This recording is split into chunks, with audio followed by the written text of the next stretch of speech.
जय हिंद साथियों, मैं आप लोगों के सामने आज साइंस का एक बहुत ही छोटा सा टॉपिक है जिसके बारे में चर्चा किया जाएगा और समझा जाएगा। टॉपिक आज हम लोग का रहेगा अम्ल और भस्म के बारे में। अम्ल जिसे अंग्रेजी में एसिड कहते हैं, भस्म जिसे अंग्रेजी में बेस कहते हैं। हेडिंग रहेगा अम्ल तथा भस्म। अम्ल को इंग्लिश में एसिड कहते हैं और भस्म को इंग्लिश में बेस कहते हैं। तो आप लोगों से यहाँ पर मेरा पहला सवाल रहेगा कि अम्ल को इंग्लिश में एसिड कहते हैं।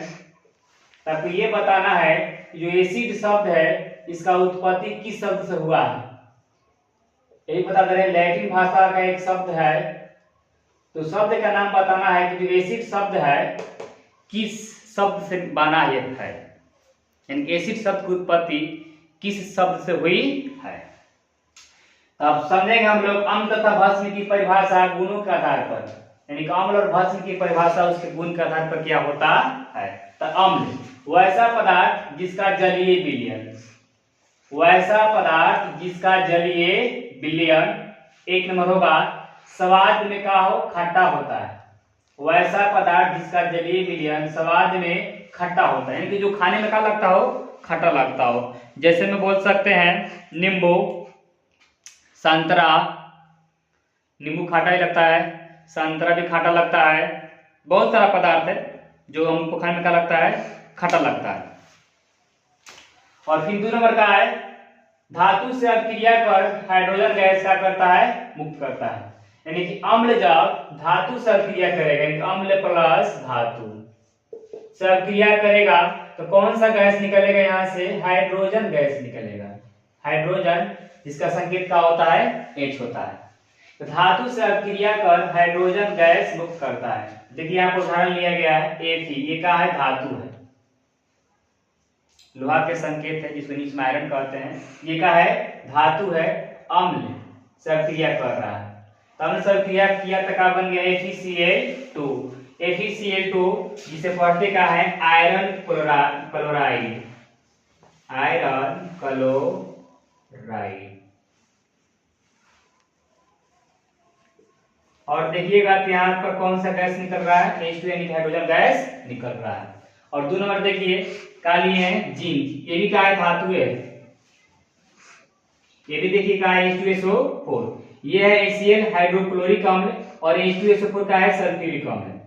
जब अभिक्रिया किया तो देखिए यहाँ पर कौन सा गैस निकला, हाइड्रोजन गैस निकल रहा है।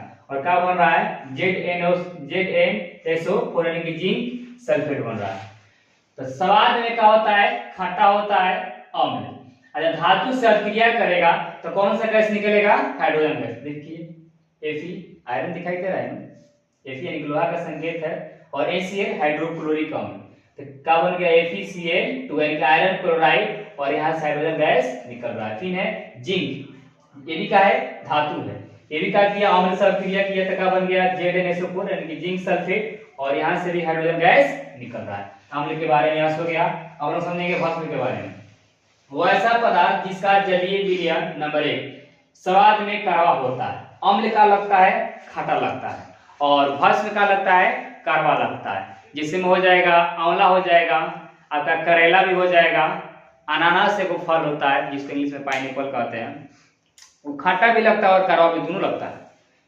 तो कड़वा में क्या हो जाएगा, अनानास हो जाएगा, करेला हो जाएगा, बहुत सारे पदार्थ होते हैं। और नंबर 2 ये अम्ल को उदासीन कर क्या बनाता है, लवण बनाता है।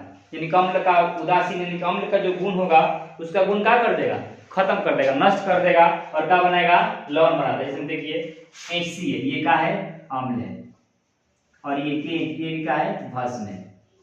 यानी कि अम्ल को उदासीन कर, यहाँ पर जो अम्ल का गुण है इसको क्या कर देगा, उदासीन कर देगा, और यहाँ पर क्या बना देगा, लवण। लवण के साथ साथ क्या बनाता है, जल का भी निर्माण करता है। इसमें भी देखिए HCl, ये क्या है, अम्ल है, और ये क्या है, भस्म है। इसमें देखा NaCl, लवण, और ये क्या बना दिया, जल। तो भस्म में क्या होता है, भस्म जो होता है स्वाद में कड़वा लगता है, और अम्ल को उदासीन कर क्या बनाता है, लवण। और अम्ल क्या करता है, अम्ल स्वाद में क्या लगता है, खट्टा लगता है। और धातु से अभिक्रिया कर कौन सा गैस मुक्त करता है, हाइड्रोजन गैस करता, हाइड्रोजन गैस मुक्त करता है। इसको क्या करिए आप यहाँ से यहाँ तक नोट करिए। वो जो अम्ल और भस्म का जो परिभाषा था उसके गुण के आधार पर था। लेकिन अब एक वैज्ञानिक का नाम है जिसका नाम का है आर्हेनियस।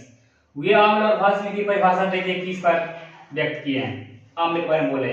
वैसा पदार्थ जो जल में घुलकर, यानी कि जो जल यानी कि H2O, जल का सूत्र क्या होता है H2O, जो जल में घुलकर हाइड्रोजन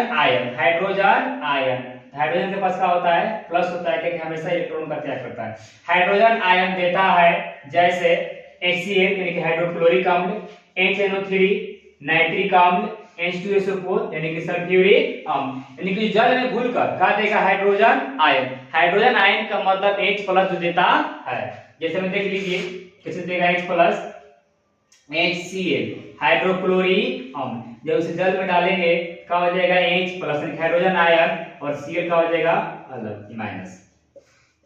फिर है HNO3 यानी कि नाइट्रिक अम्ल, HCl हाइड्रोक्लोरिक अम्ल, HNO3 नाइट्रिक अम्ल। ये जल में घुलेगा तो क्या हो जाएगा H+ और NO3 माइनस। फिर है H2SO4 यानी कि सल्फ्यूरिक अम्ल, H2SO4। ये भी जब जल में घुलेगा तो हो जाएगा H+ और SO4 माइनस। लेकिन H यहाँ पर तो है तो क्या लगा देंगे यहाँ पर 2H। आर्हेनियस का बात है अम्ल के बारे में, वैसा पदार्थ जो जल में घुलकर हाइड्रोजन आयन का मतलब जो H+ देता है। जैसे HCl हाइड्रोक्लोरिक अम्ल, HNO3 नाइट्रिक अम्ल, H2SO4 यानी कि सल्फ्यूरिक अम्ल। ये सभी क्या है, अम्ल है, क्योंकि ये जल में घुलकर ये सब क्या दे रहे हैं, H+ आयन दे रहे हैं।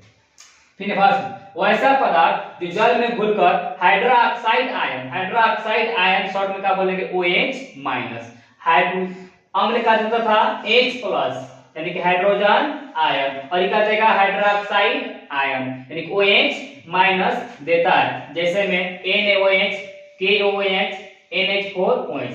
Na मतलब सोडियम का देगा सोडियम हाइड्रोक्साइड, K का देगा पोटेशियम का संकेत है पोटेशियम हाइड्रोक्साइड, और सूत्र होता है अमोनियम का देगा अमोनियम हाइड्रोक्साइड। अब देखिए भी जल में घुलेगा तो कैसे देगा NaOH, जल में जब घुलेगा तो हो जाएगा Na+ और OH-, OH- मतलब हाइड्रोक्साइड आयन। उसी प्रकार ले लेते हैं KOH, जो पोटेशियम मतलब पोटेशियम का संकेत है तो जाएगा पोटेशियम हाइड्रोक्साइड। ये भी जो जल में घुलेगा तो क्या हो जाएगा K+ और OH-।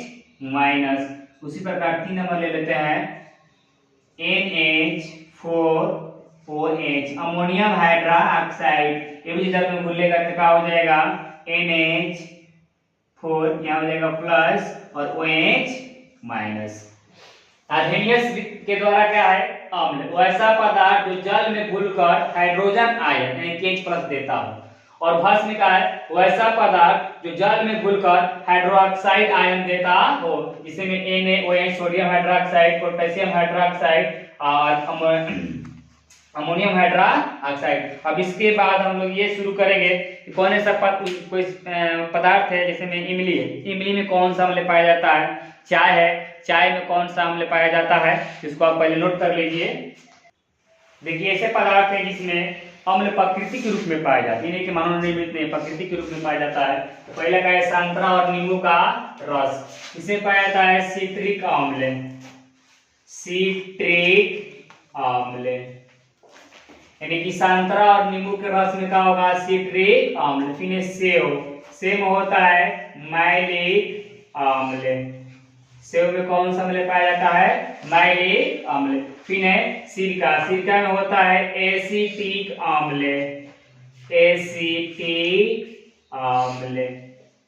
फिर है दही बोलिए, चाहे खट्टा जो दूध होता है जो खटा जाएगा उसमें पाया जाता है लैक्टिक अम्ल,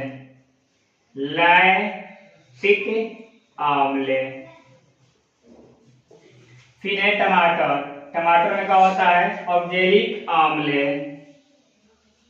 और जैविक अम्ल। फिर अमाशय रस, अमाशय रस में क्या होता है? हाइड्रोक्लोरिक अम्ल, हाइड्रोक्लोरिक अम्ल। फिर चाय, चाय में क्या होता है? टैनिक अम्ल। फिर विटामिन सी, विटामिन सी में क्या होता है? एस्कॉर्बिक अम्ल, एस्कॉर्बिक अम्ल। फिर लाल चींटी, लाल चींटी में क्या होता है? फॉर्मिक अम्ल। फिर देख लेते हैं एक बार, संतरा और नींबू का रस सिट्रिक अम्ल। अंगूर के रस में हो जाएगा, इमली के रस में खाटा लगेगा, ज्यादातर जो अधिक खाटा लगेगा। संतरा और नींबू का रस सिट्रिक अम्ल, इमली भी खाटा लगता है, अंगूर भी खाटा लगता है, उसमें क्या हो जाएगा? सिट्रिक अम्ल हो जाएगा। सेव में माइलिक अम्ल, सेव में माइलिक अम्ल। सिरका में क्या हो जाएगा? एसिटिक अम्ल। दही में क्या हो जाएगा?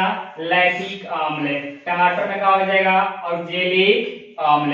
अमाशय रस में क्या हो जाएगा? हाइड्रोक्लोरिक अम्ल। चाय में क्या हो जाएगा? टैनिक अम्ल। विटामिन सी, विटामिन सी में क्या हो जाएगा? एस्कॉर्बिक अम्ल। लाल चींटी में क्या हो जाएगा? फार्मिक अम्ल।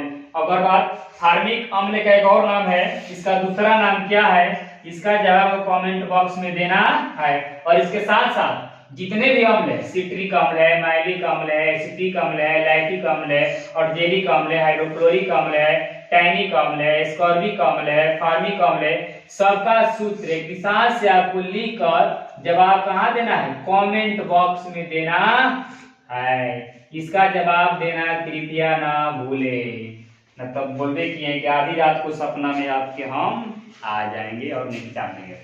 जितना भी अम्ल, सिट्रिक अम्ल, माइलिक अम्ल, एसिटिक अम्ल, लैक्टिक अम्ल, ऑक्जेलिक अम्ल, हाइड्रोक्लोरिक अम्ल, टैनिक अम्ल, एस्कॉर्बिक अम्ल और फॉर्मिक अम्ल। और सभी मित्रों से एक आग्रह है, अगर आप मोबाइल का उपयोग कर रहे हैं तो मोबाइल का उपयोग केवल पढ़ने के लिए ही करें। जितना देर हम मान लीजिए 2 घंटा या 3 घंटा स्टडी कर रहे हैं तो बस पढ़ाई के सिवा मोबाइल का दूसरा उपयोग मत करिए, नहीं तो मोबाइल एक ऐसा समझिए कि विनाशकारी है, शिक्षा का विनाशकारी आया है, जो शिक्षा को विनाश कर देगा, शिक्षा को विनाश कर देगा। इसलिए से बचना चाहते हैं मोबाइल से, तो इसका उपयोग केवल पढ़ते समय, जो कुछ भी पढ़ने वाला जो वीडियो हो चाहे कुछ भी चीज हो, गूगल से कुछ पूछना है तो इसका उपयोग उसी टाइम तक करिए। अभी नहीं कि शॉर्ट वीडियो देखने में समय बर्बाद करिए, देखिए समय बहुत कीमती है। अगर आज समय पर ध्यान नहीं दीजिएगा तो अगला बार समय आपके लिए नहीं बचेगा। इसलिए अब अपना वीडियो यहीं पर समाप्त करता हूँ। जय।